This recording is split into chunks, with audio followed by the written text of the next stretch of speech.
Hey there, this is Darren, founder at Denzity. Welcome to Denzity Insights, where we interview real estate experts for their expertise and opinions and help you to learn more about all things real estate. In this episode, we have Jeff Chen at WestBank to share an update on the Vancouver real estate market. We've had a lot of requests for an episode on Vancouver. Hong Kong investors have always kept an eye on the Vancouver real estate market, so we're more than happy to find an expert like Jeff to share it with you all. To give you a brief background, WestBank is a Vancouver real estate development company focused on mixed real estate developing being at the core of their practice. They are big on beauty. As quote, beauty seems to be a term which has become devalued from its original significance and meaning. And they are here to welcome you into a different perspective on development. Through this interview, you'll learn more about some interesting things happening in the Vancouver market and tips on what to invest in, such as if the market is overrated or underrated and where you should invest. In addition, Jeff is going to go over things in a developer's perspective. With that, you can get into the mind of a real estate developer like WestBank and learn how they build their products based on design principles and thinking. Hope you enjoy it. As always, you can find everything we mentioned in this episode in the show notes, including our thoughts, more about the guests, and all the tips and tricks. If you haven't yet, hit the subscribe button like you mean it to get our regular updates. Now, take a deep breath and buckle up for the show. Hope you enjoy. So Jeff, Darren, welcome to the show today. finally, we got this happening. I'm excited. I know, right? Yes. Well, Okay. first of all, thanks so much for coming in. It's the very first episode of this year. And then, obviously, we'll talk more about your office. It's beautiful. And then, Nice. first of all, let's talk about our hometown, Vancouver. The 604. Yeah, Let's do man. it. Okay. So what's happening in Vancouver? Well, I guess from a real estate perspective, since that's what we are discussing, maybe I'll quickly recap 2020 for you. So, obviously, at the start of all this COVID, there was a lot of experts saying that it's going to drop 20%, up to 20%. So a lot of people were panicking. People are saying, should I sell? Should I buy? Should I wait? And this was February, March, when the news started hitting North America. And I think since then, there's been a lot of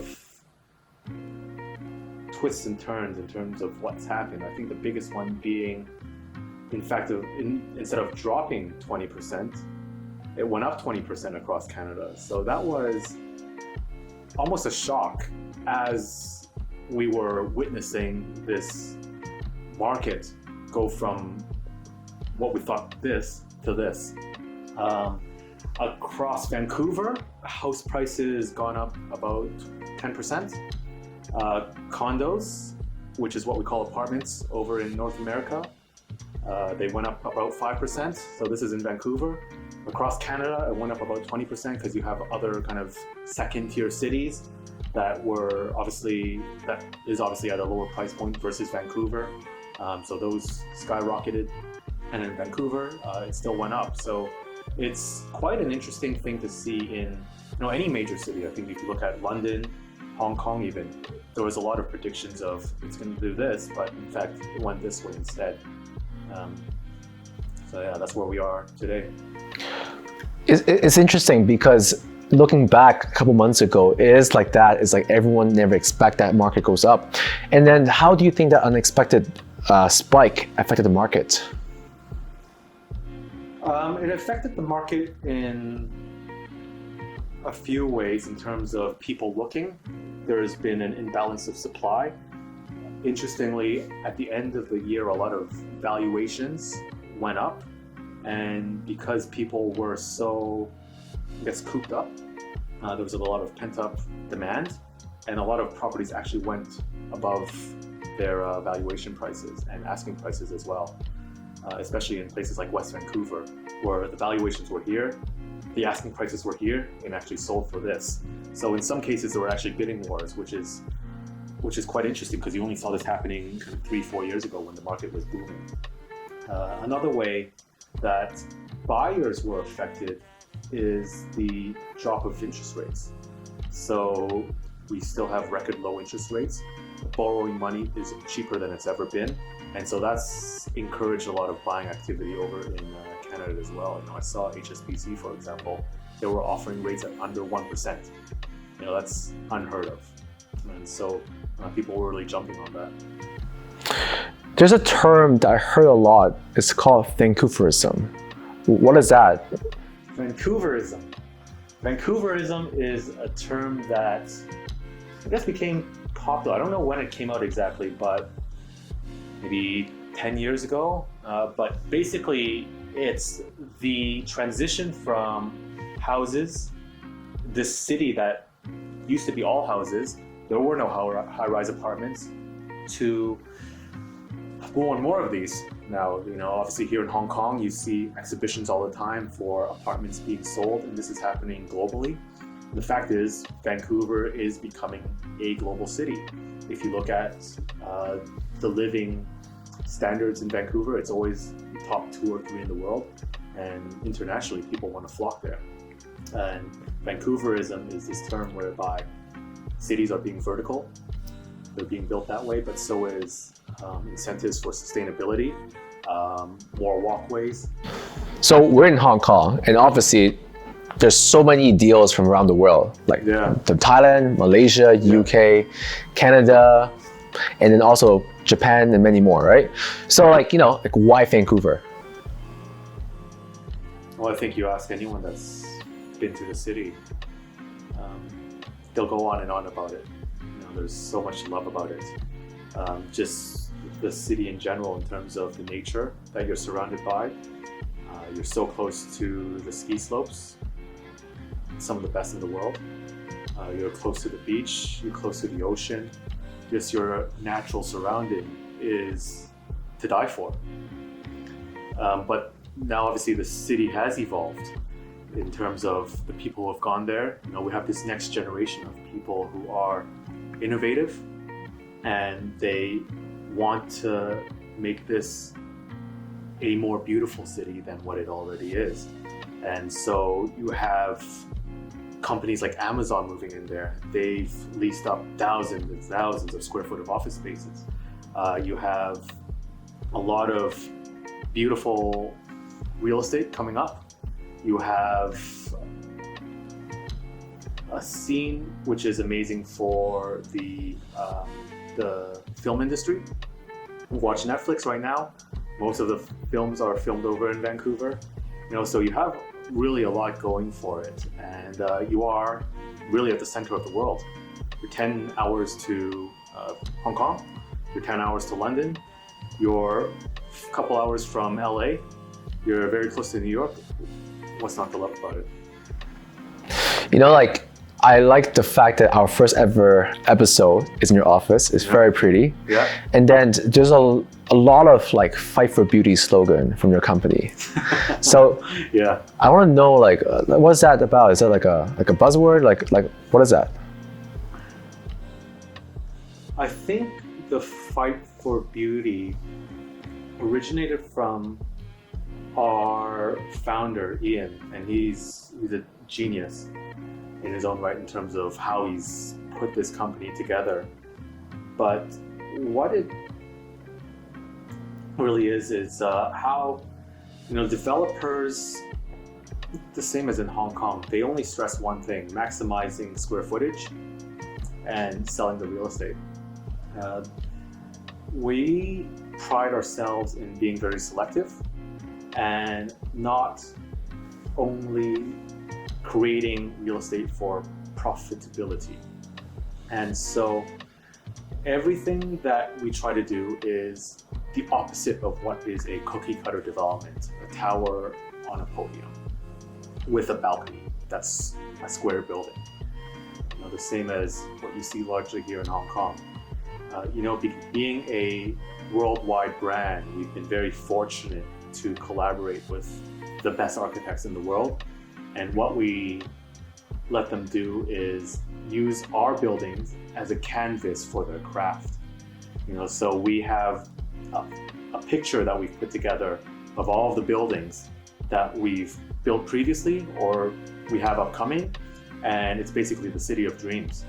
And if you look at it, it's all very unique, it's all very beautiful, you know, and it's not something that's easy to get planning for, and it's not something that's easy to put together.